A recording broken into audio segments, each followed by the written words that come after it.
Halo adik-adik yang manis. Nah, kali ini kakak punya kejutan. Coba terka, kejutan apa?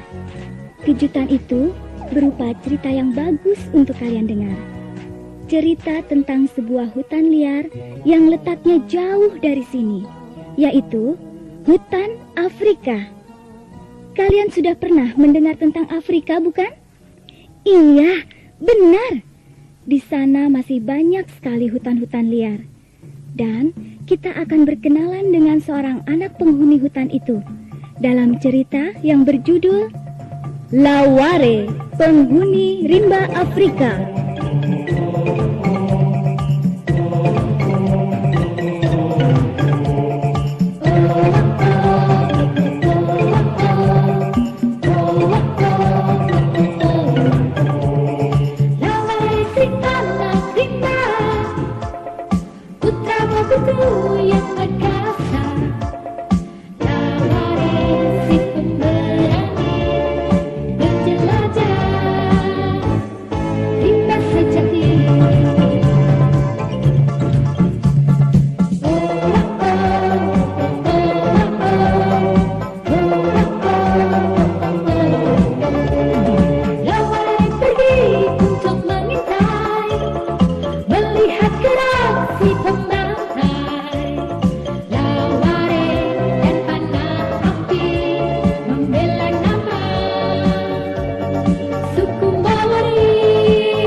Di tengah hutan belantara Afrika yang sangat luas dan berwarna serba hijau, terdapat kehidupan binatang-binatang liar yang belum banyak diketahui oleh manusia yang sudah maju.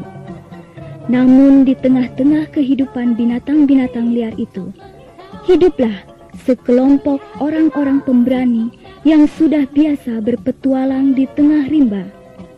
Mereka adalah orang-orang pribumi yang sangat mencintai alam lingkungan di sekitar mereka.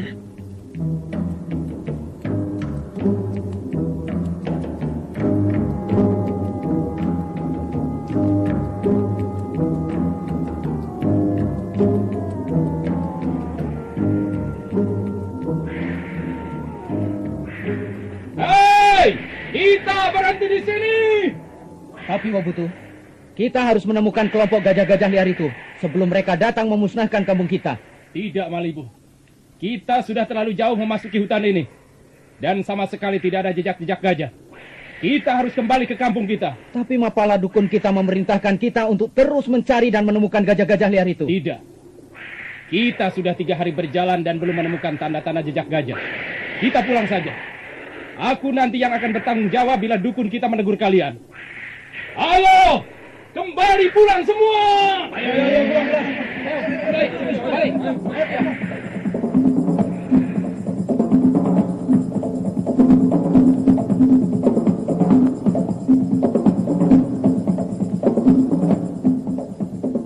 Hoi!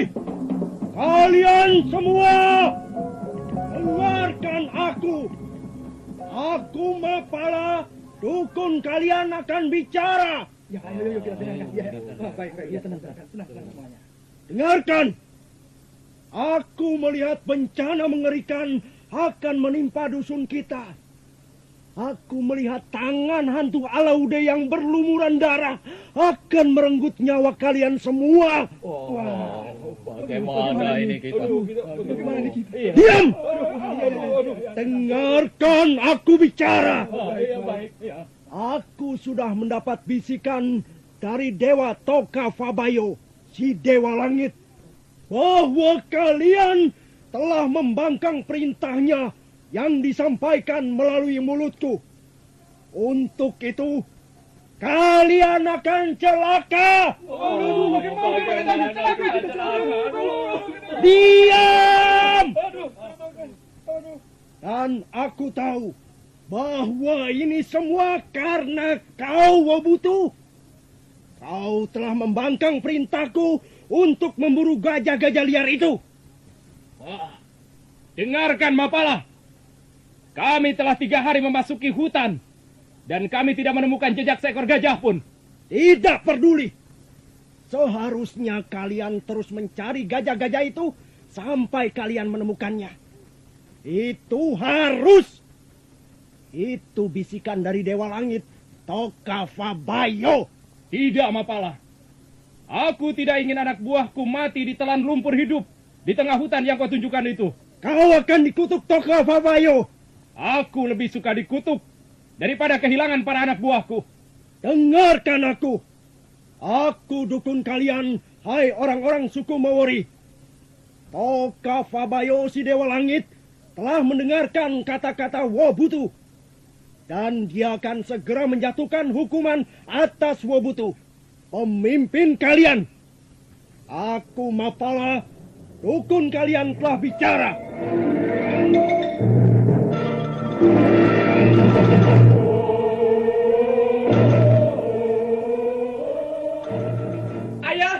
Ayah!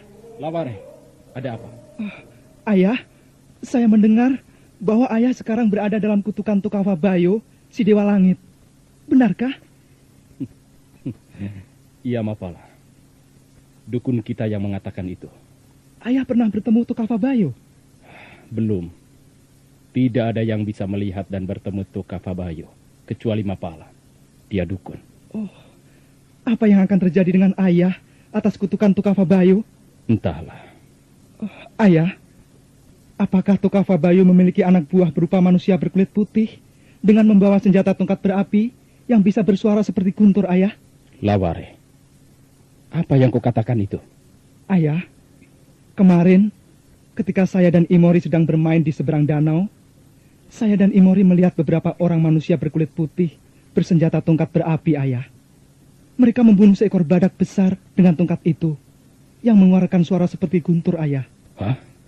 Di mana kau melihat mereka? Di seberang danau, melewati hutan damar, ayah. Ayah juga pernah melihat mereka. Laware, mereka, orang-orang putih itu bukan anak buah Toka Fabayo. Mereka adalah para pemburu bangsa asing yang sengaja datang kemari mencari cula badak dan gading gajah. Oh, apa yang harus saya perbuat, ayah? Ya, cepat panggil Malibu kemari. Cepat.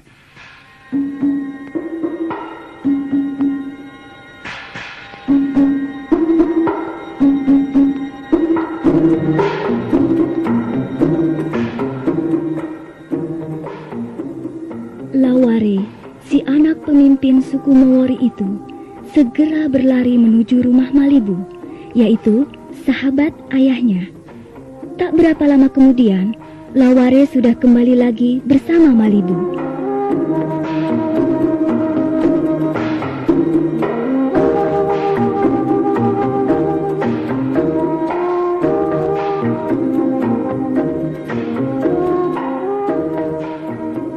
Wobutu, kau memanggilku? Iya.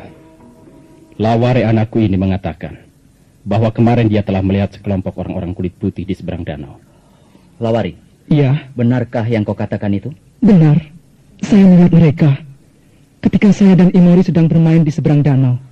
Kalau begitu, cepat kau temui Imori dan katakan bahwa dia jangan mengatakan hal itu kepada siapapun sampai aku dan ayahmu memberi kabar selanjutnya. Baik, Nah, Wobutu, apa rencanamu selanjutnya? Kita berangkat ke seberang danau sekarang juga. Kita akan cegah pemburu-pemburu itu berbuat semuanya di wilayah kita. Siapkan tombakmu. Aku sudah siap.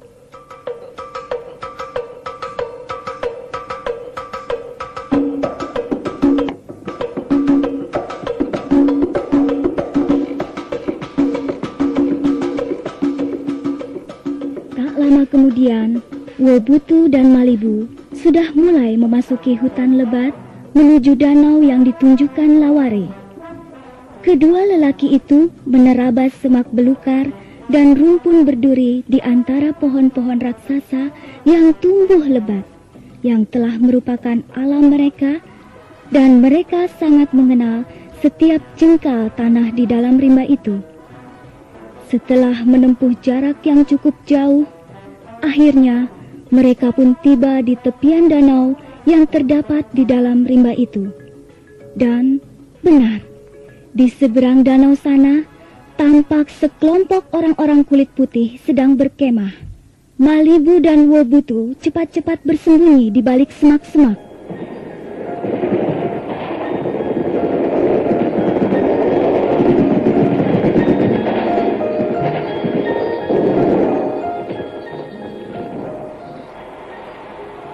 Itu mereka. Wobutu, Iya. benar seperti yang dikatakan anak Mulawari. Mereka adalah pemburu-pemburu liar kulit putih. Benar. Iya. Iya. Mereka telah memiliki beberapa jula badak. Benar kata anakku Laware, bahwa orang-orang itu telah membunuh badak-badak di hutan ini. Ini tidak boleh dibiarkan.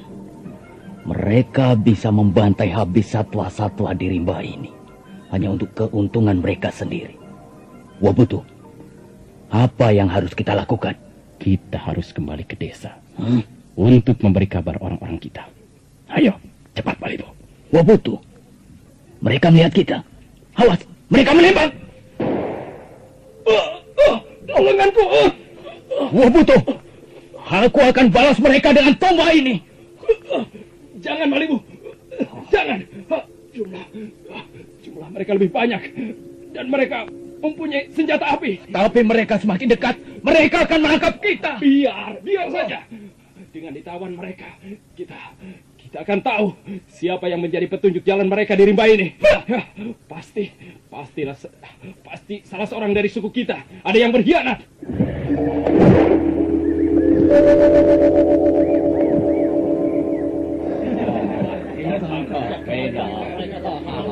Well.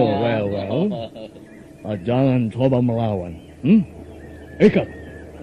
Dan seret kedua orang ke perkemahan kita.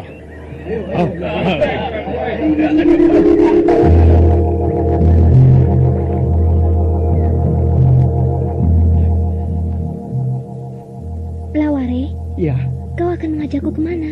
kita menuju danau di dalam hutan sana, Imori. Aku rasa ayahku bersama Paman Malibu sedang pergi mengintai orang-orang berkulit putih itu.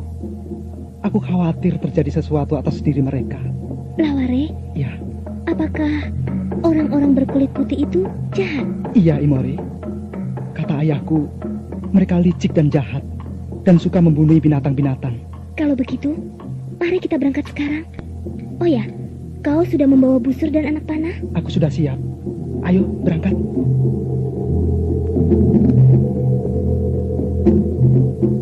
Maka berangkatlah kedua anak itu memasuki hutan menuju ke arah danau.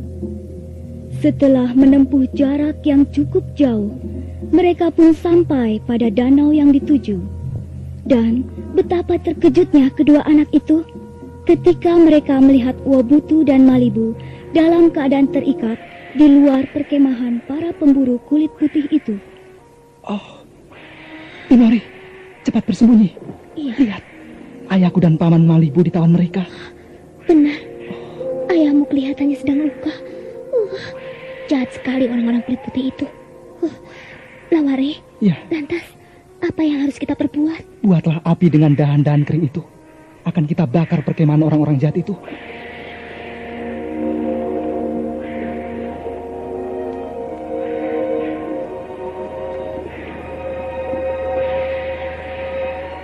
Sudah jadi apinya. Sudah. Nah, sekarang kita bungkus ujung anak-anak panah ini dengan rumput kering dan nyalakan. Apa yang akan kau kerjakan? Aku akan mendekati perkemahan mereka lewat jalan memutar. Lalu bidikan panah-panah berapi ini ke arah perkemahan itu. Dan setelah itu, aku akan membebaskan ayahku dan Paman Malibu. Laware, hati-hatilah. Iya, Toka Fabayo si Dewa Langit akan melindungi.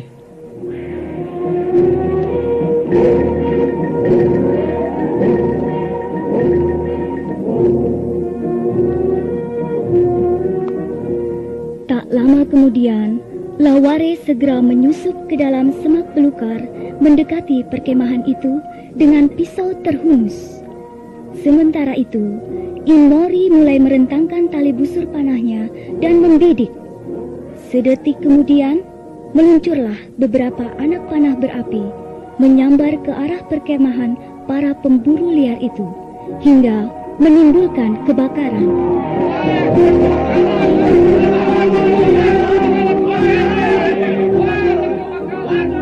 Pada saat itulah, Laware muncul dari semak-semak dan berlari ke arah perkemahan, lalu memotong tali pengikat ayahnya dan Malibu.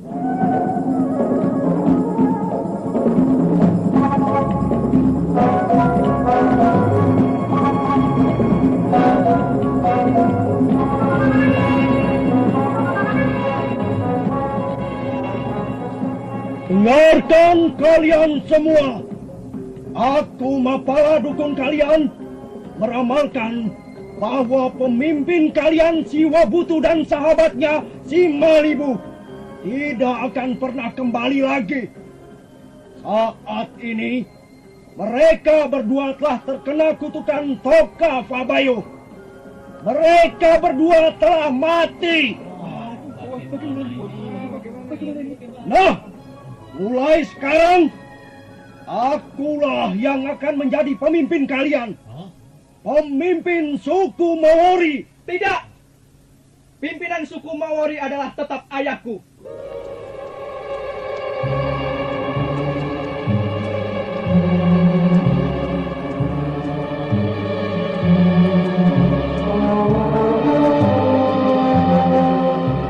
Maori, apa maksudmu? Kau anak kecil tidak tahu sopan. Kau bisa kuhukum. Ayahmu sudah mati, tahu? Tidak, Mapala. Justru kaulah yang harus mati karena pengkhianatan.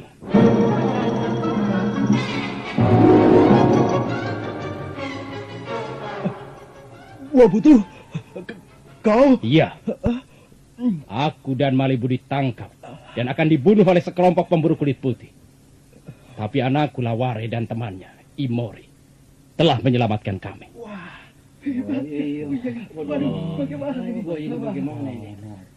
Kami berempat berhasil menghancurkan kekuatan mereka.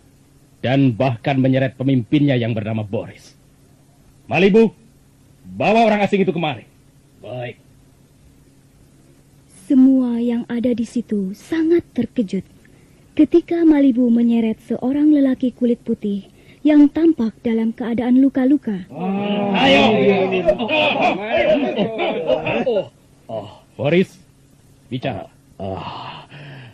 Ya, saya dan anak buah saya... Jangan biarkan orang kulit putih itu bicara. Bunuh dia! Bunuh! Diam kau, Mapala. Aku kepala suku di sini. Dan hanya aku yang punya hak memerintah dan bukan kau.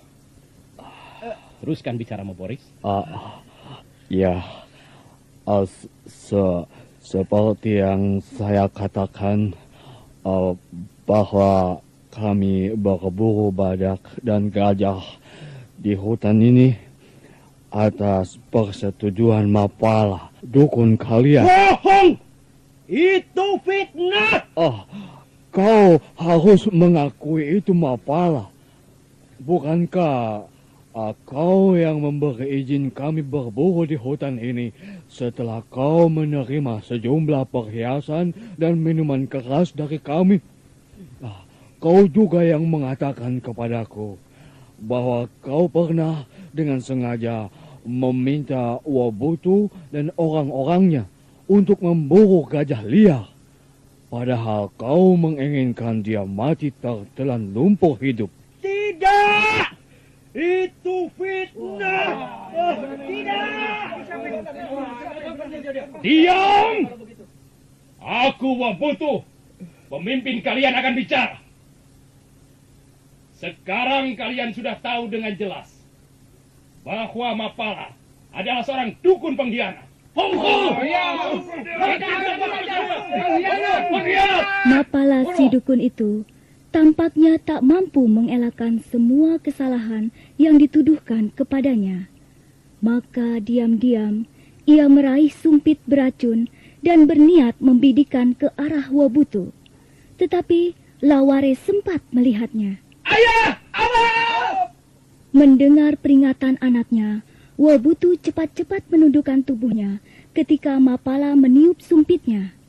Anak sumpit yang terbuat dari serpihan tulang yang telah dibubuhi racun itu melesat hampir menewaskan Wabutu. Dan sebelum Mapala sempat mempergunakan sumpitnya untuk yang kedua kalinya, Laware telah lebih dulu membidikkan anak panahnya. Anak panah itu melesat seperti kilat dan tepat menancap pada lengan kanan Mapala. Si dukun jahat itu menjerit kesakitan dengan tubuh terguling.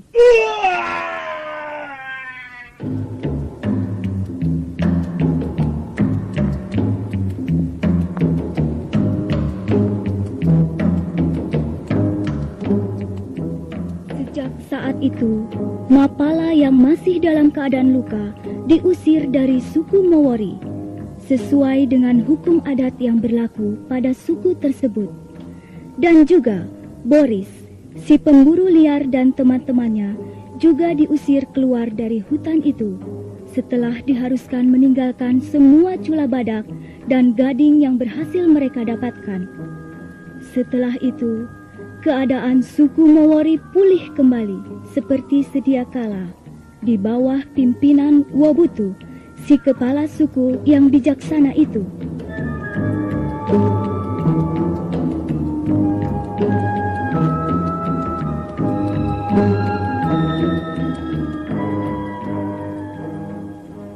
Ayah?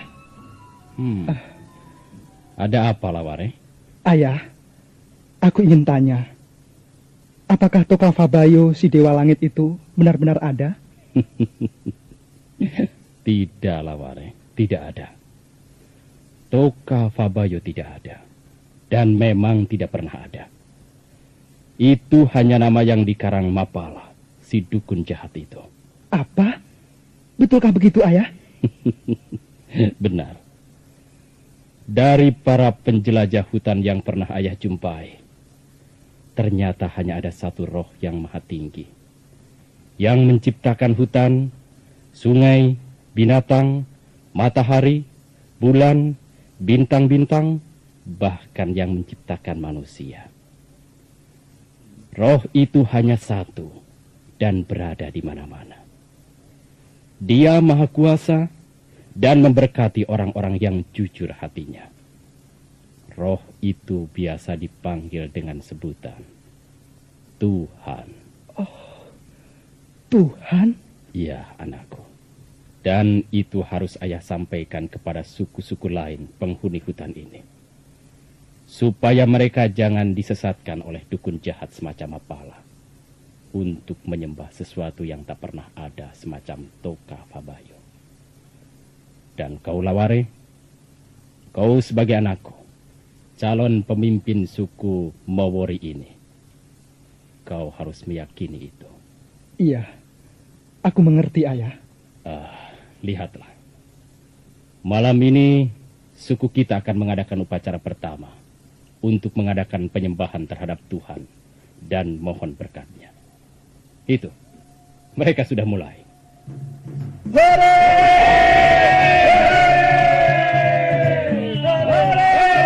Laware, anak pemberani harapan suku Mowori itu, menatap orang-orang itu dengan tersenyum. Ia bertekad akan menjadi pemimpin suku yang baik, melestarikan satwa dan hutan lingkungannya, seraya mengabdikan dirinya bagi Tuhan, roh yang tertinggi, sang pencipta alam semesta. Laware si anak rimba, putra Wabutu yang perkasa. Laware si pemberani, berjelajah, rimba sejati.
Itulah sekelumit kisah dari belantara rimba Afrika yang mengandung pesan bagi kalian agar kalian bisa menghargai alam ciptaan Tuhan dengan melestarikan alam lingkungan di sekitar kalian, supaya wajah bumi ini selalu tampak hijau segar dan indah dipandang.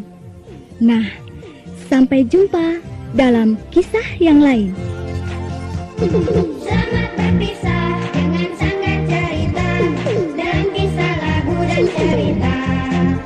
Kita bersua di lain kesempatan. Sampai jumpa lagi. Adik-adik, jangan lupa standar cerita makin lagi.